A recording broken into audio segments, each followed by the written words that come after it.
வணக்கம், வாழ்க வளமுடன். இன்றைக்கி ஞாயிற்றுக்கிழமை சூரிய பகவான் ஆசையுடன் ஒரு குளத்தை போட்டு இன்றைக்கி சிந்தனை துளிகள்னு ஒன்று போட்டிருந்தாங்க. அதை பார்த்தேன். சரி, அது மக்களுக்கு பயனாக இருக்குமே. இது ரொம்ப மக்களுக்கு ரொம்ப பயன். இப்போ உள்ளவங்களுக்கு எல்லாத்துக்குமே கோபம் தான் ஜாஸ்தியாக வருது. கோபத்தை அடக்குனா நம்ம வாழ்க்கையே ஜெயிச்சிடலாம். அதனால் அந்த சிந்தனை துளிகளில் 2-3 போட்டிருந்தாங்க. சரி, மக்களுக்கு நல்லா இருக்குமே அப்படின்னு சொல்லி. நீங்கள் படிக்கிறதுக்கு லேட்டானாலும் நம்ம பார்த்ததில் 2 வார்த்தையாக காதில் விழுகும் பார்த்தீங்களா?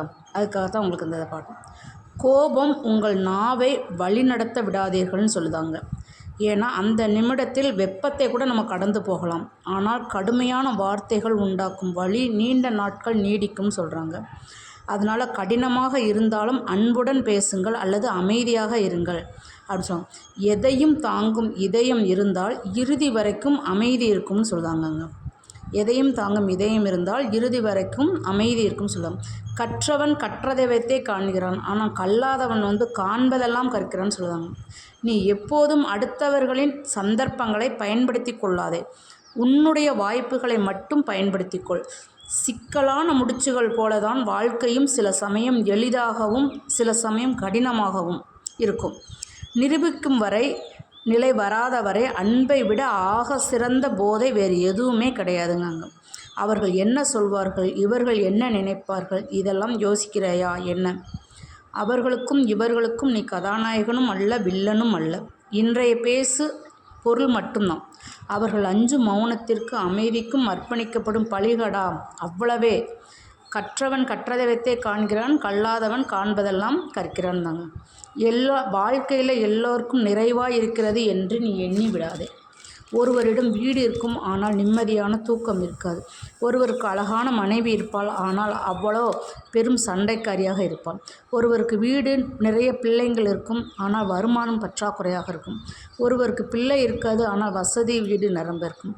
ஒருவருக்கு சாப்பிட ஆசை இருக்கும், ஆனால் உணவு இருக்காது. ஒருவருக்கு விரும்பிய உணவு கிடைக்கும், ஆனால் சாப்பிட முடியாத அளவுக்கு நோய் இருக்கும். இளம் வயதில் நிறைய நேரம் இருக்கும், உடலில் தெம்பும் இருக்கும், ஆனால் காசு இருக்காது. நடுத்தர வயதில் உடலில் தெம்பு இருக்கும், காசு இருக்கும், ஆனால் நேரம் இருக்காது. வயதான காலத்தில் நிறைய நேரம் இருக்கும், காசும் இருக்கும், ஆனால் உடலில் தெம்பு இருக்காது. இளமையில் அழகை தேடி அலைபவர்கள் அறிந்து கொள்ளுங்கள், முதுமையில் அன்புதான் துணையாக இருக்கும் என்று. நிஜ உலகில் இப்படிதாங்க. காயங்கள் தந்தவர்களிடமே காரணத்தை கேட்காமல் இருப்பது நல்லது. கேட்டால் அவர்கள் சொல்லக்கூடிய காரணங்கள் மேன்மேலும் காயப்படுத்தி கொண்டே தான் இருக்கும். ஏமாற்றம் என்பது வாழ்வில் ஒரு மாற்றத்தை உருவாக்குவதற்கு பக்குவமாக அதிலிருந்து மீண்டு விட்டால் வாழ்வை கற்றுவிடலாம். ஒருவருக்கு பயன்படுத்துகிறோம் என்பது நாம் எடுக்கும் முடிவு. ஒருவர் நம்மை பயன்படுத்தி கொள்கிறார்கள் என்றால் அது அவர் எடுக்கும் முடிவு. பரவாயில்லை என்ற ஒன்றை வார்த்தை நாம் வாழ்வில் மந்திரமாய் நிலைத்து விட்டால் நிம்மதிக்கும் நிதானத்திற்கும் வாழ்வில் பஞ்சமே இருக்காதுன்னு சொல்லுவாங்க. வாழ்க்கை என்பது ஒரு கொண்டாட்டம். நிறைகளை பார்த்தால் நிறைகள் தெரியும், குறைகளை பார்த்தால் குறைகள் தெரியும். இறைவன் நமக்கு எவ்வளவு அழகான வாழ்க்கை கொடுத்திருக்கிறார். அதில் நேர்மறையான விஷயங்கள் எவ்வளவு இருக்கிறது, அவற்றை மட்டும் பார்த்து எப்போதும் மகிழ்ச்சியாக வாழ பழகிக்கொள்ள வேண்டும். சில நேரங்களில் நாம் விரும்பாத விஷயங்கள் நன்மைக்காகவே நடக்கலாம். சில நேரங்களில் ஏதோ ஒன்றில் இருந்து நம்மை காப்பாற்றுவதற்காகவும் நடக்கலாம். சில நேரங்களில் நாம் எதிர்காலம் சிறப்பாக இருப்பதற்காகவே நடக்கலாம். ஆகவே மாற்ற முடியாத சூழ்நிலைகளை ஏற்றுக்கொள்ளுங்கள், எல்லாம் நன்மைக்கே என்று. நீங்கள் விரும்பும் ஒன்று உங்களுக்கு சில நேரங்களில் உடனடியாக கிடைக்கலாம், சில நேரங்களில் தாமதமாக கிடைக்கலாம். உங்களுக்கு ஒன்று கிடைக்கவில்லையே என்று வருத்தப்படாதீர்கள். அது உங்களுக்கானதாக இருந்தால் நிச்சயம் உங்களுக்கு கிடைத்திருக்கும். இறைவனை நம்புங்கள், அவர் தவறும் செய்வதில்லை, தாமதமாக வருவதும் இல்லை. நாம் தான் அவசரப்படுகிறோம். நம்பிக்கையுடனும் பொறுமையுடனும் காத்திருங்கள். ஏதோ ஒரு விடியலுக்காக தான் நாம் ஒவ்வொரு விடியலும் எதிர்கொள்கிறோம், எதிர்கொள்கிறோம். தான் எதிர்கொள்வதும் தானே வாழ்க்கை. உங்கள் முயற்சிகள் எதுவும் வீணாகாது, உங்கள் நம்பிக்கையும் வீணாகாது. உங்களுக்கு என்று உள்ளது நிச்சயம் உங்களை தேடி வரும். உங்களுக்கு என்பது உங்களை தேடி கண்டிப்பாக நிச்சயம் வரும். காலையில் மலர்ந்து மாலையில் உதிர்வதால் மலர்கள் வருந்துவதில்லை. காற்று புகவில்லை எனில் நாம் வெறும் குச்சி என புல்லாங்களால் வருத்தப்படுவதில்லை. காற்றுக்கு ஏற்ப எங்களின் தலையாட்டாலே என்ற இலைகளும் வருந்துவதில்லை. இயற்கையான நிகழ்வுகள் இன்னும் நிறைய உள்ளன. எதிலும் மற்றொரு பார்வையை பாருங்கள். அழிவு தெரியாது, அழகியல் தெரியும். தவறிப்போனதைப் பற்றி கவலைப்படுவது அது திரும்ப வராது. உள்ளதை உள்ளபடி ஏற்கும் பக்குவம் நமக்கு இருந்தால் வெற்றி நிச்சயம். இன்று நாங்கள் செய்த தவறுகளை மன்னித்து எல்லோருக்கும் நல்ல நன்மைகளை கிடைக்க அருள் தருவாயா இறைவா அப்படின்னு தான் நம்ம வணங்கணும். கவலைகளை மறக்க இயற்கை தந்த வரமே தூக்கம். எனவே கவலையின்றி நிம்மதியாக தூங்குங்கள். விடியும் நாளை பொழுதும் நமக்கு நன்மை பயக்கும் என்றே நாம் எண்ணுவோம். எதுவுமே நிரந்தரமில்லை. இங்கே பல துயரங்களுக்கு காரணம் எல்லாமே நிரந்தரம் என எண்ணிக்கொள்வதுதான். ஒரு துன்பம், ஒரு பிரச்சனை வந்துவிட்டால் போதும், எல்லாவற்றையும் வெறுத்து அப்படியே ஜடம் போல ஆகிவிடுகிறார்கள். சாப்பிட பிடிக்காது, தூக்கம் வராது, யாருடனும் மனமொத்து பேச முடியாது, எப்பொழுதும் எதையும் இழந்தது போல சோக காட்சிதான்.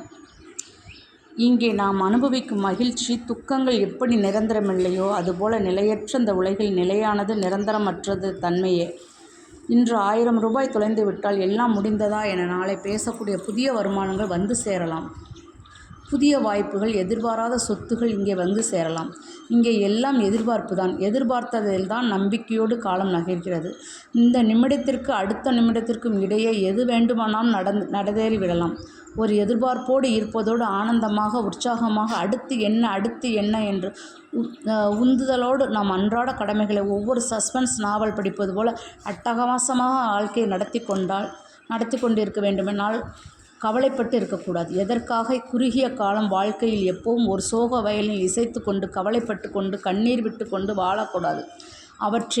ஆற்றில் ஒரு வியாபாரி குளித்து கொண்டிருந்தால் அப்போது ஒரு அழகான கைத்தடி ஒன்று மிதந்து வந்தது. அதை எடுத்துக்கொண்டு கரையை நோக்கி நீந்தினான். அப்போது ஒரு நீர்ச்சுழலில் மாட்டிக்கொண்டான். தப்பிக்க கடும் முயற்சி செய்தான். ஒரு வழியாக போராடி உயிர் பிழைத்தான். ஆனால் அந்த கைத்தடியோ எங்கேயோ நழுவி போய்விட்டது. கரைக்கு அவன் வந்த அழகான கைத்தடியை இழந்து விட்டேனே என்று கதறினான். அங்கு இருந்த ஒரு பெரியவர், ஐயா, நீங்கள் குளிக்க வெறுங்கையுடன் வந்ததை பார்த்தேன், இப்போதான் கைத்தடியை நழுவ விட்டதாக கூறுகிறீர்கள் என்று கேட்டார். வியாபாரி நடந்ததை கூறினான்.